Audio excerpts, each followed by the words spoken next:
जितनी स्विट्जरलैंड की total population है उससे ज्यादा इंडिया इंजीनियर्स प्रोड्यूस कर देता है।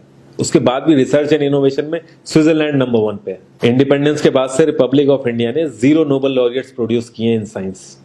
यूएसए ने 100+ कर दिए। ASER की रिपोर्ट के हिसाब से 83% एजुकेटेड इंडियंस एम्प्लॉयबल ही नहीं है।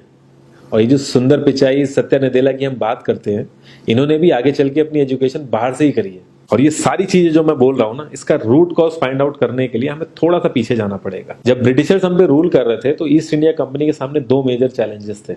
एक कम्युनिकेशन विद इंडियन, दूसरा वर्कर्स और क्लर्क्स की बहुत जरूरत थी उन्हें। फिर थॉमस बेविंगटन मैकॉय ने हमें इंग्लिश एजुकेशन एक्ट ऑफ 1835 दिया, जिससे उनके दोनों पर्पस पूरे हुए। पहला, उनको बंदे चाहिए थे जो चुपचाप डेस्क पे बैठे अपना काम करें, क्वेश्चंस ना करें और ज्यादा क्रिएटिव ना हो। Second, communication in English. English सबसे ज्यादा बोले जाने वाली लैंग्वेज नहीं है, उसके बाद भी इंग्लिश एक लैंग्वेज की बजाय एक क्लास बन गया इंडिया में।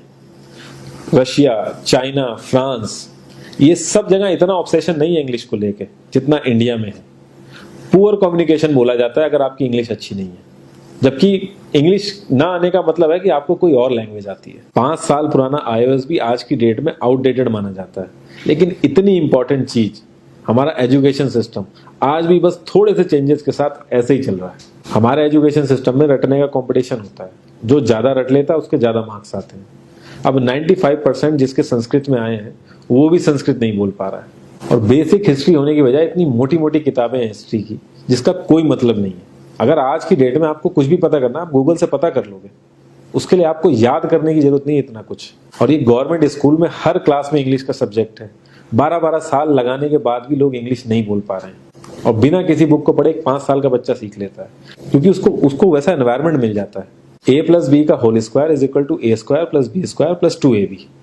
इसका रियल लाइफ में क्या यूज है किसी को नहीं पता, न प्रिंसिपल, न टीचर, न बच्चे, बस पढ़ाई चले जा रहे हैं। हो सकता है इसका कुछ मतलब हो, लेकिन आप ट्राई करके देख लेना, किसी को नहीं पता। हाँ, 2AB की जगह अगर आपने 3AB बोल दिया तो 4 लोग हंसने वाले मिल जाएंगे आपके ऊपर। किंडरगार्टन में जो बच्चों को सिखाने के लिए टेक्निक यूज होती है वो लाख गुना अच्छी है कॉलेज की वो रटने वाली टेक्निक से। और जिन बच्चों के बहुत ज्यादा नंबर आते हैं ना, जो वो छुपा छुपा के एग्जाम में लिखते हैं, आप देखोगे जब वो रियल लाइफ में जाते हैं ना तो ज्यादातर क्रम्बल करते हैं। हर किसी को सेम सिलेबस और सेम चीज सिखाई जाती है बिना उसकी कैपेबिलिटी देखे। और क्रिएटिविटी का तो दूर दूर तक मतलब नहीं होता। अब एक लाइन से आप शेर, मछली, सांप, हाथी सबको लाइन से खड़ा कर दो और उनसे कहो पेड़ पे चढ़ो, उनको तो जिंदगी भर यही लगेगा ना कि वो तो किसी काबिल ही नहीं है। और द्रोणाचार्य ने भी पांडवों को उनकी स्किल सेट के हिसाब से उनको चीजें सिखाई, सबको एक ही चीज नहीं सिखा दी। और हमारे एजुकेशन सिस्टम में ज्यादा ऑप्शंस भी नहीं है। सबसे ऊपर साइंस, फिर कॉमर्स, और सबसे नीचे जाके कहीं नंबर आता है आर्ट्स का। आर्ट्स लेने वाले को तो लोग इतना हल्के में लेते हैं जैसे वो किसी काम का ही नहीं है। हर माँ बाप को तो इंजीनियर या डॉक्टर ही बनाना है। कॉलेज वाले अगर एक्स्ट्रा कोर्स रख भी देते हैं तो माँ बाप एंट्री नहीं कराएंगे, तो वो सारा पैसा बर्बाद होगा कॉलेज का। तो ऑप्शंस कहाँ से आएंगे? और बचपन से ही आपकी ट्रेनिंग स्टार्ट हो जाती है। माँ बाप, भाई बहन, रिलेटिव सब ये समझाते हैं अगर आपके मार्क्स नहीं आए और जॉब नहीं लगी तो आपकी जिंदगी बेकार। और लाइफ की क्रिएटिविटी को आप रखते हो साइड में, और ये अच्छे मार्क्स और अच्छी जॉब पाना आपका सपना बन जाता है। अब ये सपना पूरा हो जाता है तो बहुत बढ़िया है, दूसरे को जेलस फील कराओगे, नीचा फील कराओगे। और इस छोटी सी उम्र में अगर सपना टूट जाता है तो सेल्फ डाउट में आ जाओगे। इतना बाहर वाले आपको नीचा नहीं समझेंगे जितना आप खुद की नजरों में गिर जाओगे। आप किसी भी 4-5 सक्सेसफुल आदमियों के बारे में सोच के देखिए जिन्हें आप बहुत सक्सेसफुल मानते हो या जिनकी तरह लाइफ आप जीना चाहते हो। मैं ये कह सकता हूं कि वो इस एजुकेशन सिस्टम की वजह से तो सक्सेसफुल नहीं होंगे, चाहे वो जो भी हो। धीरू भाई अंबानी, विराट कोहली, आमिर खान, नरेंद्र मोदी, ये सब हमारे इस करंट एजुकेशन सिस्टम के ट्रैप में नहीं फंसे। इन्होंने खुद सीखा, खुद एजुकेट हुए और खुद आगे बढ़े। किसी कंपनी के सीईओ को अगर ये कहा जाए कि आप अपनी कंपनी के सारे डिपार्टमेंट में इंटरव्यू दीजिए, तो कोई गारंटी नहीं है कि वो सारे डिपार्टमेंट के इंटरव्यू निकाल लेगा।